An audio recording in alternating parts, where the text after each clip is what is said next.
Stream our coverage on the Gotham Sports app. All right, Knicks and the Hawks. Knicks took 2 or 3 from Atlanta. You look at each of the rosters. Knicks have a heck of a lot more playoff experience. There's no Trae Young on this team anymore, obviously. Atlanta made a lot of moves. They had an incredible stretch in the last quarter of the season, at one point winning 18 out of 20, but they don't have a big man. They don't have a lot of playoff experience. What do you think? Hey, every matchup is not going to be easy in the NBA playoffs. Teams are there for a reason. This Hawks team, they're talented. The Knicks are better. You saw it all season long. The Knicks are going to go in heavy favorites, but you have to respect this team. This team is hungry. This team is going to go after the Knicks. The playoffs are a totally different ball game. I know you look at the 3 meetings, Knicks went 2-1 against them, and you try to read into it a little bit. But at the same time, the preparation is so much different from an 82-game regular season. You have full books of what you're handling, how you're attacking, how you're defending. So the Knicks have home court, too. That's another big advantage. So this is going to be a fun series, though. It really is. Hawks may not be that big, but remember this last game, 108-105, Knicks 103. The Hawks had 19 offensive rebounds. Yep. So they got a Kongwu as their big guy at 6'10", and they have a lot of athletic wings that surround him, and yet they still went for 19 offensive rebounds in the last meeting against the Knicks. Yeah, and this team, made a big trade, unloading Trae Young. They gave him away to the Washington Wizards, and they got a little bit more veteran. McCollum's a guy who's been in the playoffs. He can make big shots. He's their go-to guy. But the Knicks are going to devise schemes to take him out of this series, and they're going to defend him differently than maybe they defended him in the regular season. There's going to be a whole different game plan.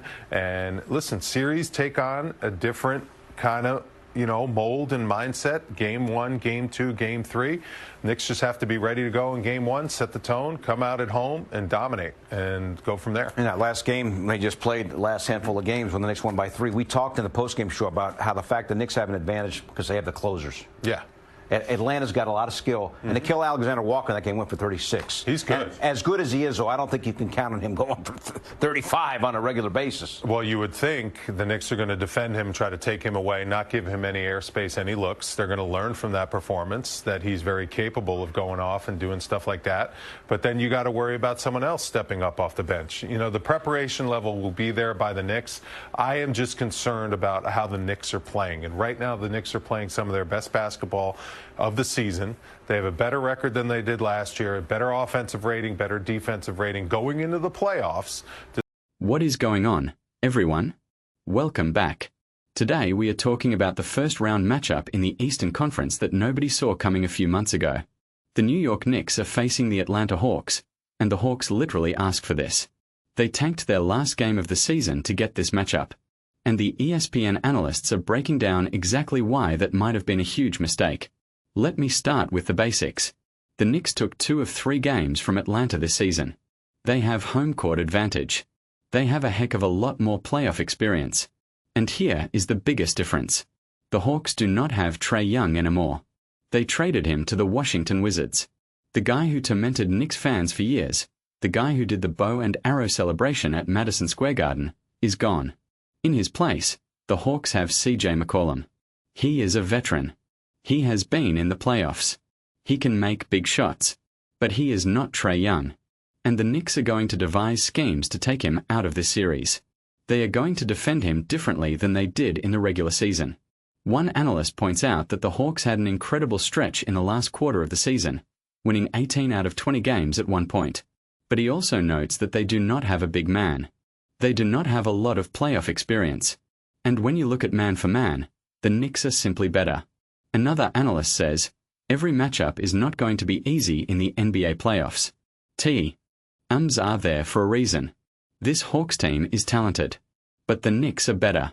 You saw it all season long. However, he also warns that you have to respect the Hawks. They are hungry. They are going to go after the Knicks. The playoffs are a totally different ballgame. The preparation is so much different from an 82-game regular season. You have full books on how you are attacking and defending. But the Knicks have home court, and that is another big advantage. Let me talk about the last meeting between these two teams. The Knicks won 108-105. It was a 3-point game. And here is the scary part. The Hawks had 19 offensive rebounds. 19.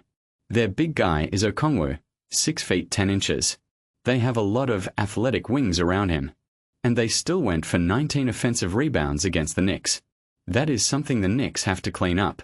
You cannot give a team that many second chances in the playoffs and expect to win.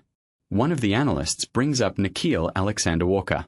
In that last game, he went for 36 points. The analyst says, as good as he is, I do not think you can count on him going for 35 on a regular basis. The Knicks are going to defend him differently. They are going to take away his airspace. They are going to learn from that performance. But then you have to worry about someone else stepping up. That is the challenge of the playoffs. You take away one thing, and another thing pops up. Now let me talk about why the Knicks are better prepared this year, and they were last year. They have a better record. They have a better offensive rating. They have a better defensive rating. They have a deeper bench. The same starting unit that made it to the Eastern Conference Finals last year is back. And they added a lot of pieces to the back end of their bench. Deuce McBride has played like a starter. Landry Shamet has played like a starter. Mitchell Robinson could be a starter on any other team in the league. Jose Alvarado has been excellent in his minutes. Jordan Clarkson can go off at any time. This is a deep squad. And unlike last year, this bench is used to playing. They do not just play 3 minutes. They play 15, 18, 20 minutes. They have played starter minutes at times. One analyst says, the Knicks are playing some of their best basketball of the season right now. They have a better record than they did last year. Despite the fact that the panic button has been hit quite a few times this season, this team is more prepared to have success in the playoffs than they were last year.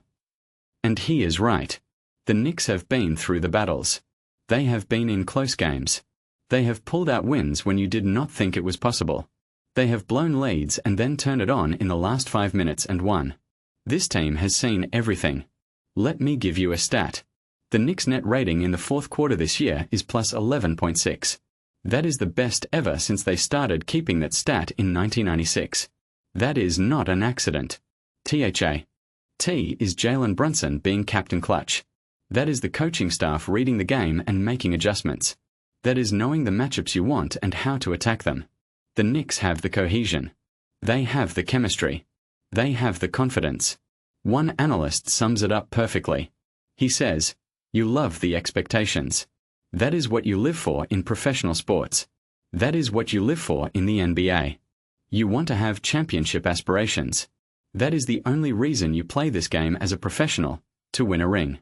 The Knicks are embracing it. And he is right.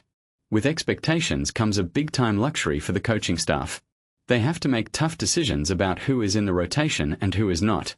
But that is a good problem to have. The Hawks wanted this matchup. They tanked to get it. They asked for the Knicks. And now they have to live with it. The Knicks are deeper. They are more experienced. They have home court. They have the closers. And they have a chip on their shoulder because everyone wrote them off at the beginning of the season. This is not going to be easy. Every playoff series is a war. But the Knicks are ready. So here is my question to you in the comments. Do the Knicks close out the Hawks in 5 games? Or does Atlanta push this series to 7? And who is the X factor for New York? Let me know. I read every single comment. As always, like, subscribe, hit that bell. We are building something special here. I will see you in the next one.